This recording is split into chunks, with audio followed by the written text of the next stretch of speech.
Meine sehr geehrten Damen und Herren, ein herzliches Willkommen in nah und fern, Ihnen allen, die heute wieder mit dabei sind, zu unserer Ringvorlesung über die Moldau.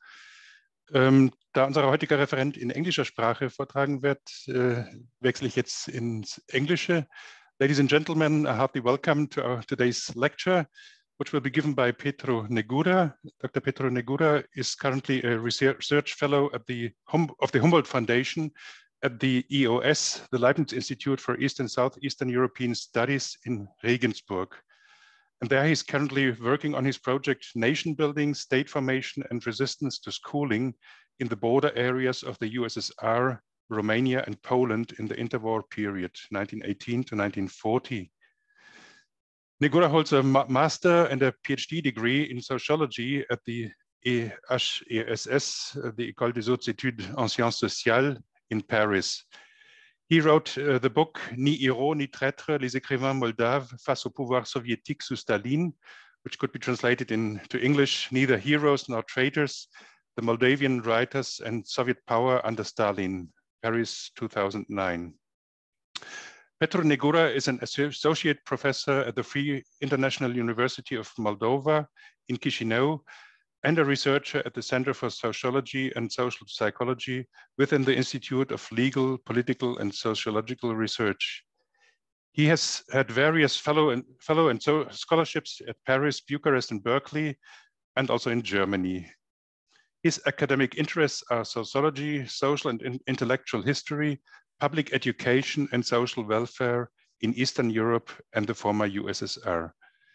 Welcome, Petru Negura, who will be speaking to us today about the Republic of Moldova, Transnistria, and the unfinished transition after 1991.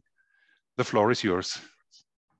Thank you very much, Professor Weger, for this kind introduction. I will immediately start to share my screen.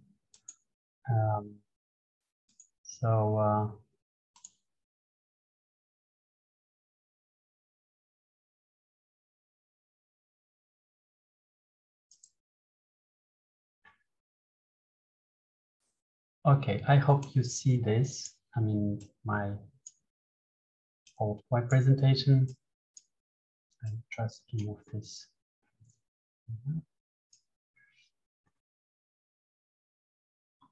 Well, so as the title of this presentation announces, I will speak about this unfinished transition in Moldova and also Transnistria during the last 30 years. August 27 last year marked the 30th anniversary of the Republic of Moldova's independence since its secession from the Soviet Union. On such jubilee occasions, Moldovans wonder about the path their state has taken and where it is heading. Most believe that their country is going in the wrong direction, and trust in the judiciary and state institutions is normally low.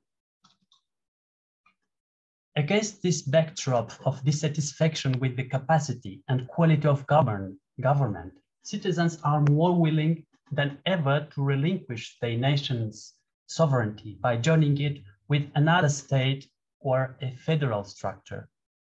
An increasing number of Moldovans say they would vote in a referendum for unification with Romania. And this shows the present state of mind of Moldovans towards the unification of Romania. And as you see in this graph, during the late 10 years, it is quite stable, around 40%, sometimes more, sometimes less, but it's quite a big amount of people who want, well, they can't unificate or reunificate with Romania, and this changed quite crucially, quite critically, for instance, in comparison to the 2000s, where this proportion was much lower. Nonetheless, every 4 years, Even those who have spent many years living and working abroad show up at the polls and vote. Each time, voters are faced with a sharply defined choice between East and West, between authoritarianism and democracy, between corruption and good governance. Despite peaceful alternations between left and right-wing governments, things never seem to turn in the right direction.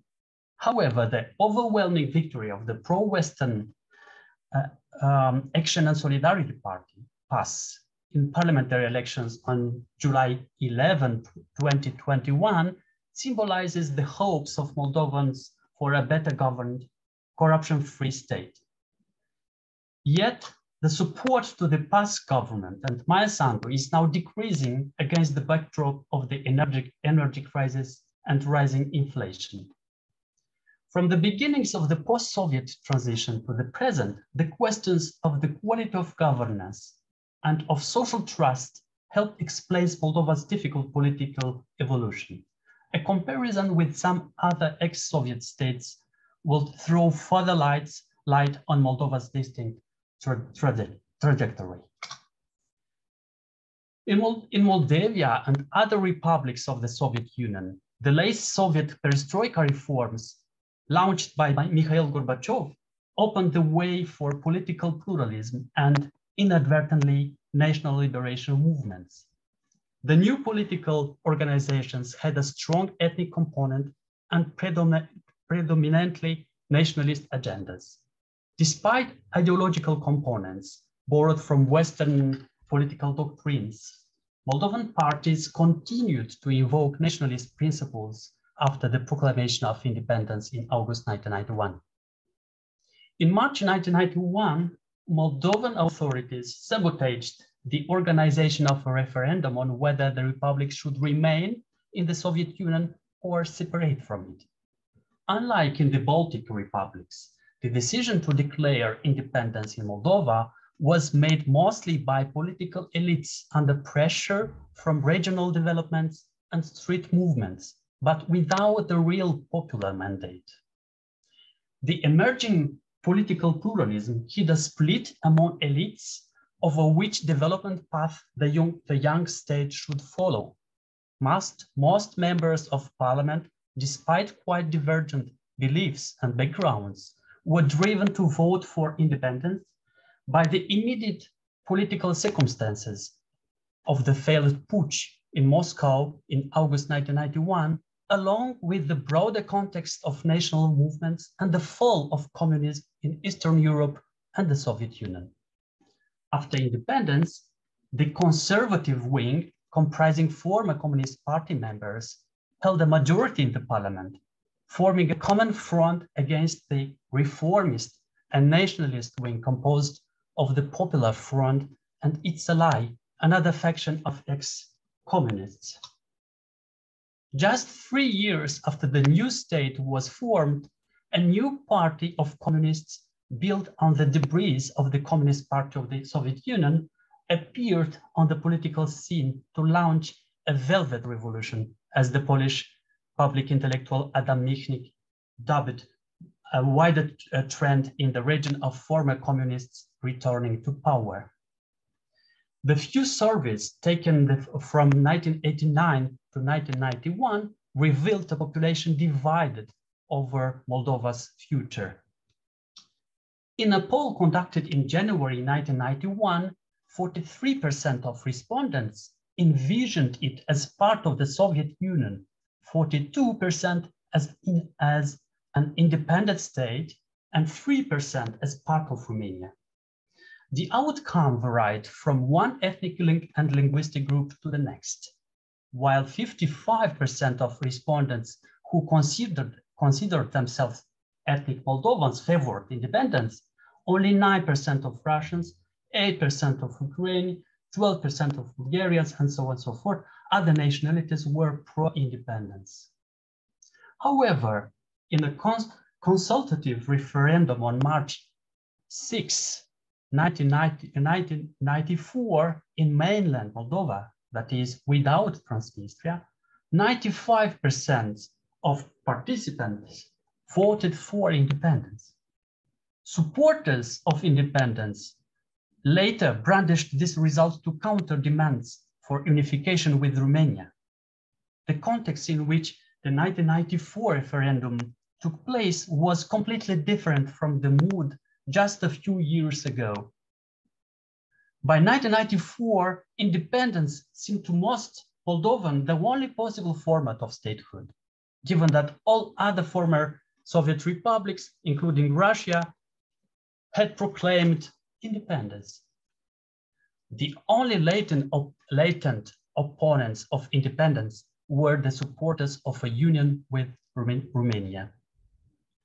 Moldovan authorities subsequently granted citizenship to all residents living in the Republic at the time of the proclamation of independence, whereas the Baltic states denied the Slavic minorities the right to citizenship.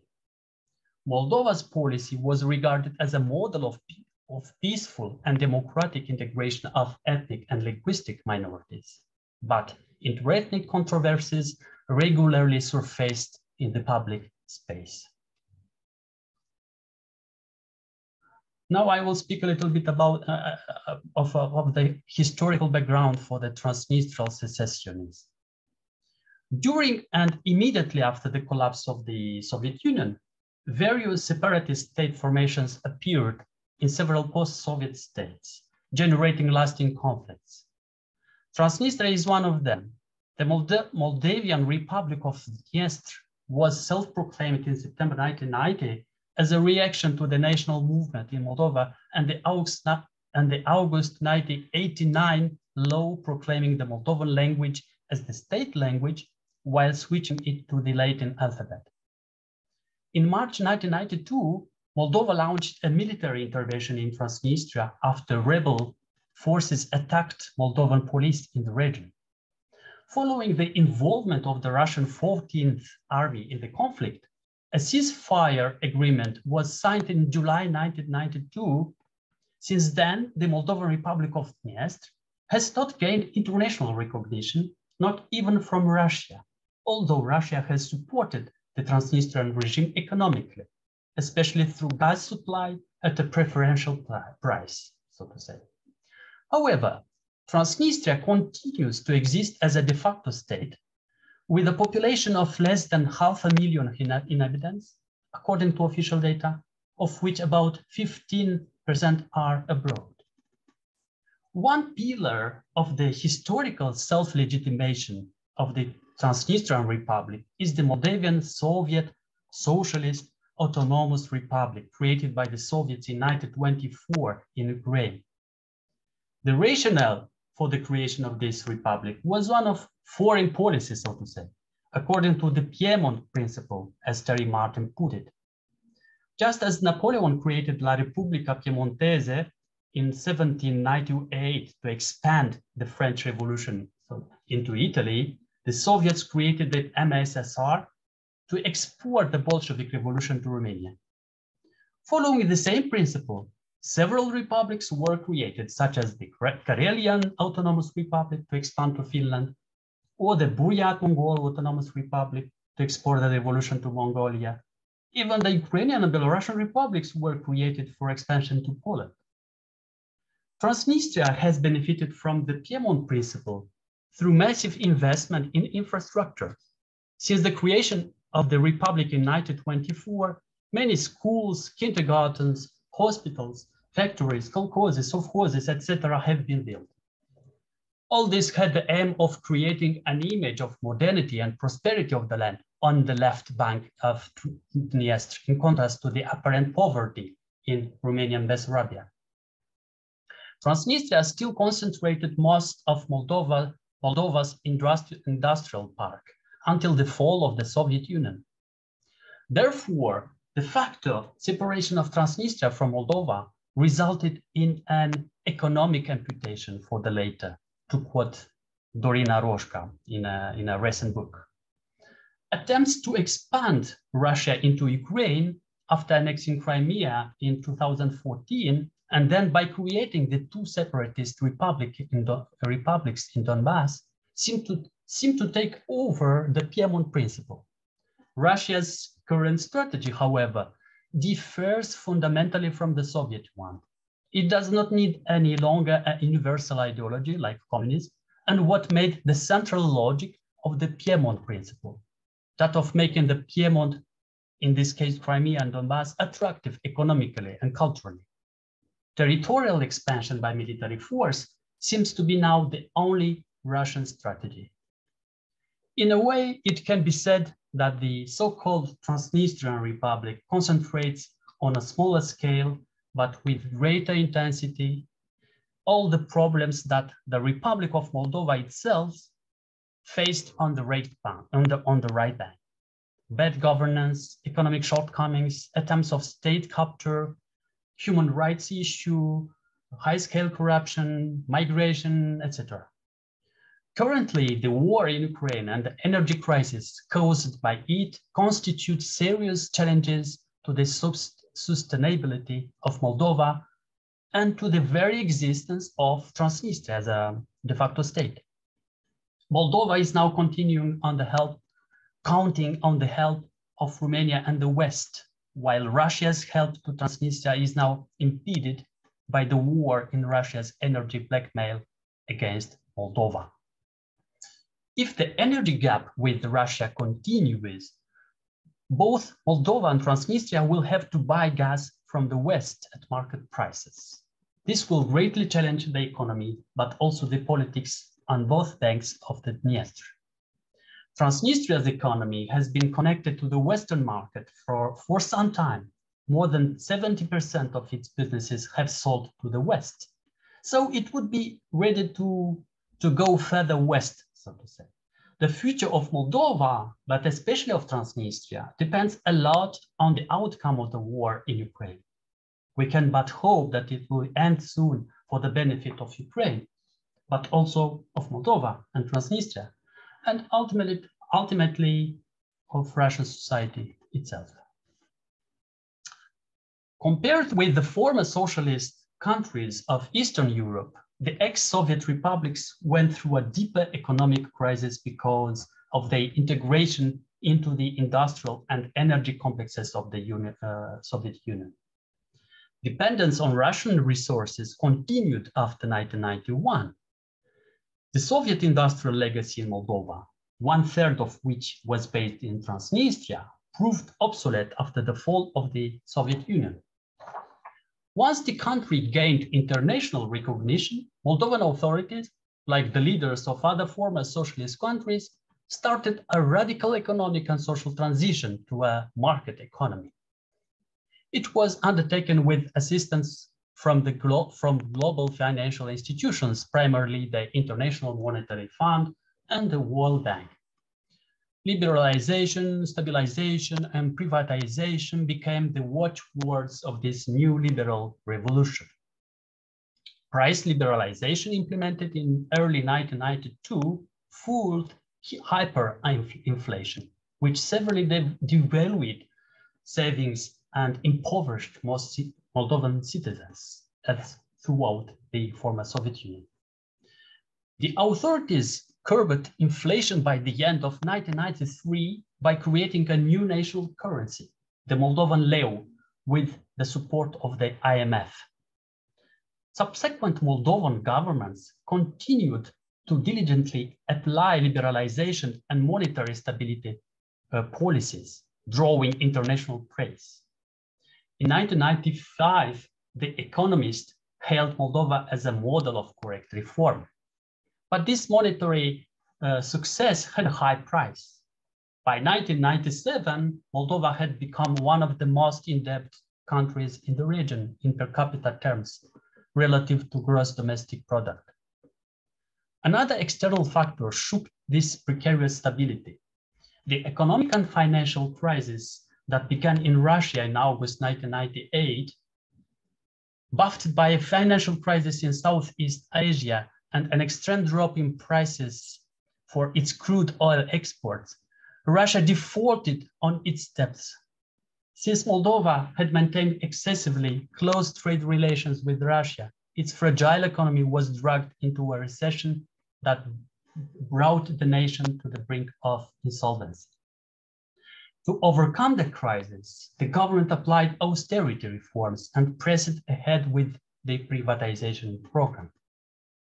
The privatization of state enterprises and collective farms was officially intended to clear the way for the development of a real estate market, the restructuring of industries, and the establishment of corporate governance mechanisms.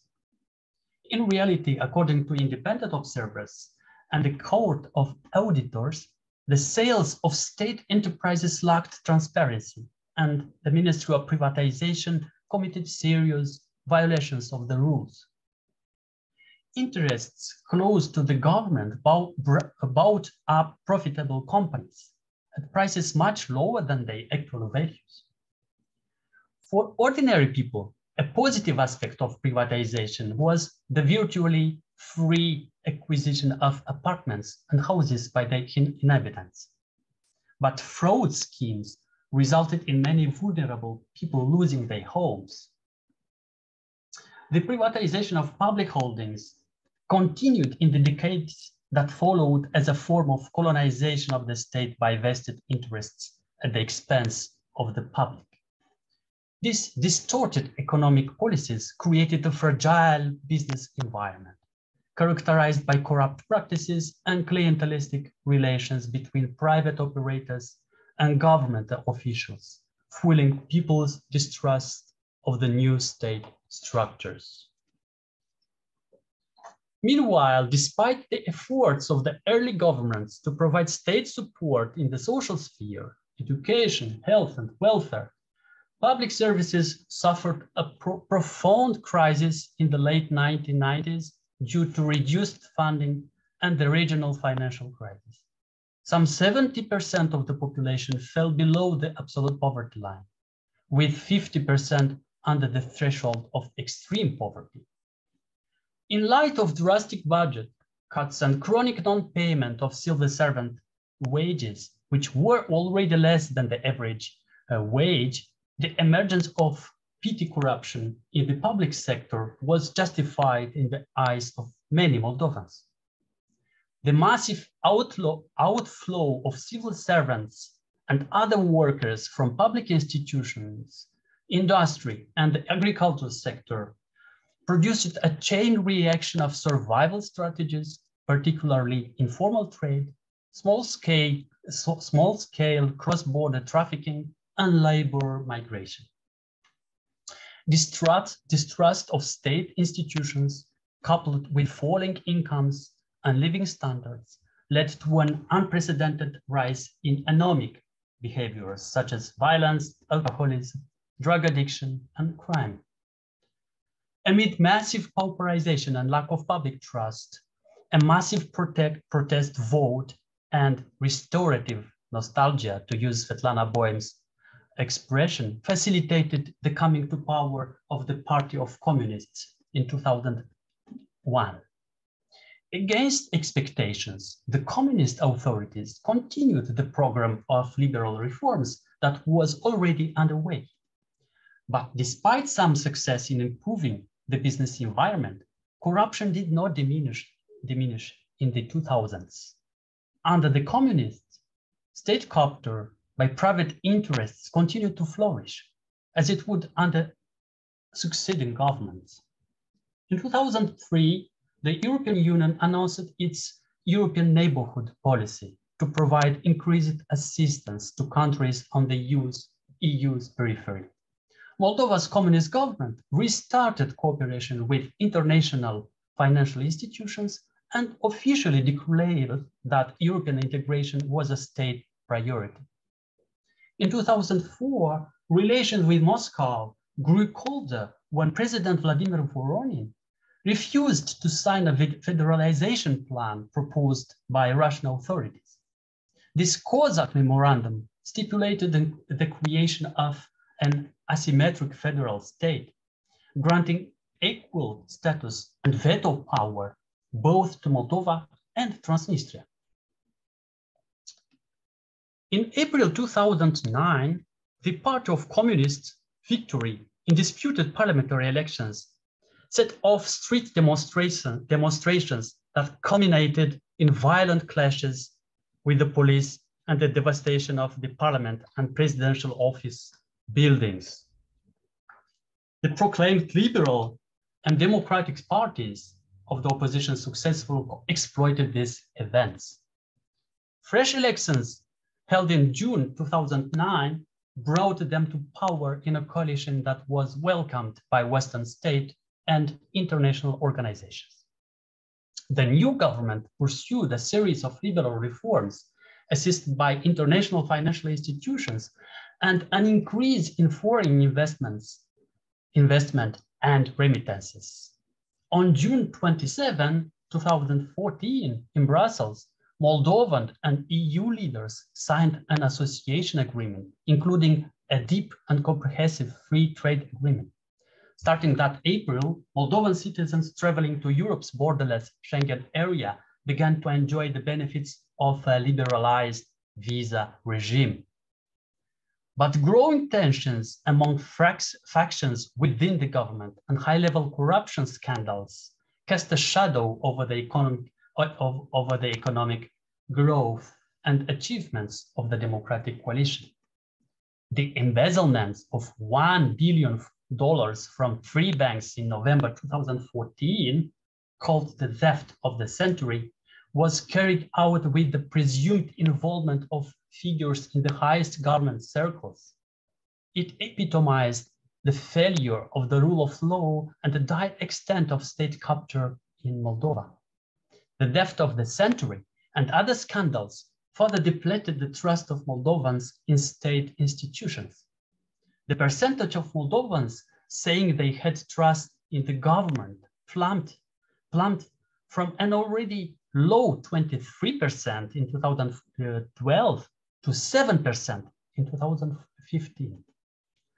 The crisis also contributed to the reconfiguration of national politics.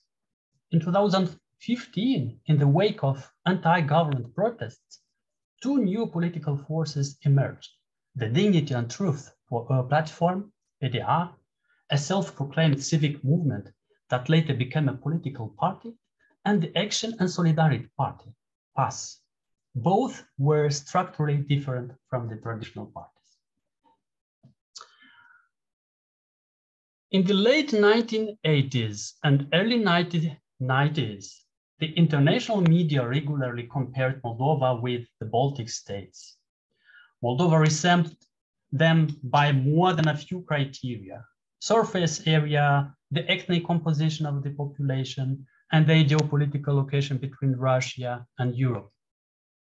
However, the evolution of the Baltic countries during the 1990s and 2000s and their status as EU members after 2004 made them completely different from Moldova. To take an example, Latvia's nominal per capita GDP in 2019 was nearly 10 times higher than Moldova's. In terms of quality of life, as measured by the United Nations Human Development Index, Latvia was listed among countries such as Slovakia and Portugal with a very high score. Moldova Human Development Rating with a high score, but below the average countries in Europe and Central Asia. Moldova and the Baltic states had different starting points in the transition rates. The Baltic populations and elites early on demonstrated strong political will for leaving the Soviet Union and the Eurasian space. Referenda organized in 1989 and 1990 in each of the Baltic republics conferred legitimacy on this path. Starting with their declaration of independence, and particularly after the failed putsch in Moscow, the Baltic states enjoyed considerable political and economic support from Western countries and international organizations. Estonia, Latvia, and to some extent Lithuania were already highly industrialized. Agriculture contributed a minor share of the national income in these former Soviet republics, ranging from 10 to 15% in 1992, compared with 35% in Soviet Moldavia. Following a decline in the early 1990s, the economies of the Baltic states have grown continuously since 2000. Besides external financial and technical assistance, high quality governance and consistent implementation of economic reforms aided the development of these countries. In contrast with the Baltic states, Moldova's political elites and society were hesitant about independence. Although it enjoyed popular support at the end of the 1980s, the nationalist and pro-independence movement was largely limited to the pro-Romanian population and elites. Also, Moldova was slower to receive international support, whereas the population of the Baltic republics demonstrated their support for independence area jointly and in a more determined way. Also, to take a historical argument, all three Baltic nations had been independent states before the annexation by the Soviet Union in 1940, whereas Bessarabia was a province of Romania, so it had no any independence experience before annexation by the Soviet Union in 1940. So Moldova's economy had been mainly agrarian with limited industrial output. In the first few years after independence, from 1991 to 1998, authorities representing the former elite reluctantly implemented economic and political reforms. Public opinion perceived that economic changes, especially the privatization of enterprises, as fraudulent and disruptive, undermining citizens' trust in the ruling elites and the social contract. The conflict in Transnistria had a disastrous economic impact on both banks of the Dniester River. The fighting itself and the deployment of Russian troops in Transnistria marked Moldova as a potential zone of instability within Russia's sphere of influence. In a period when the Baltic state focused on implementing reforms, Moldova was wasting energy on war. The Canadian political scientist Lachlan Way has characterized Moldova, along with Ukraine and Russia, with the unflattering concept of pluralism by default. According to Way, pluralism, not full democracy, which is still non-existent in Moldova, was a side effect of the weak state. Captured by vested interests, state institutions were incapable of pursuing coherent modernizing agenda. A viable democracy and the rule of law would require a powerful state with competent and independent institutions, unaffected by private interests and geopolitical influences. Other factors leading to pluralism by default and weak authoritarianism, according to Way, are a weak civil society and divides over national identity and geopolitics among the country's elites. The way to escape the current political and societal crisis thus lie in breaking the cycle of pluralism by default, by strengthening state institutions and civil society. Before there can be a renewal of political elites and real institutional reform, Moldovans themselves will have to break the vicious circle of underdevelopment by building horizontal structures of social cohesion within genuine forms of solidarity, trust, and participation. A strong civil society organized from bottom up would put pressure on elites and decision makers to undertake effective reforms for the benefit of the country. Cultural and identity difference could become a basis for Moldova's enrichment rather than division if people could overcome the discord provoked by politicians eager to hide the incompetence and iniquities, and now by the real war in Ukraine. Studies suggest that Moldovan society has a fairly high degree of interethnic cohesion. Daily relations among people of different ethnicities and affiliations are peaceful. Likewise, relations with Moldovan citizens in Transnistria are quiet and cooperative. despite provocations from politicians on either side of the Dniester. This is a big difference from conflicts in Caucasus, for instance, where relations between citizens in the territories involved are poisoned by deep resentment and mistrust. Given the peaceful interactions among the country's various ethnic and social groups and with the people of Transnistria, Moldova has real potential to build a truly pluralistic society. Toward this end, the government should work to strengthen social cohesion instead of sowing discord. There is a need for bottom-up engagement that makes reform and renewal a collaborative project of both state and society.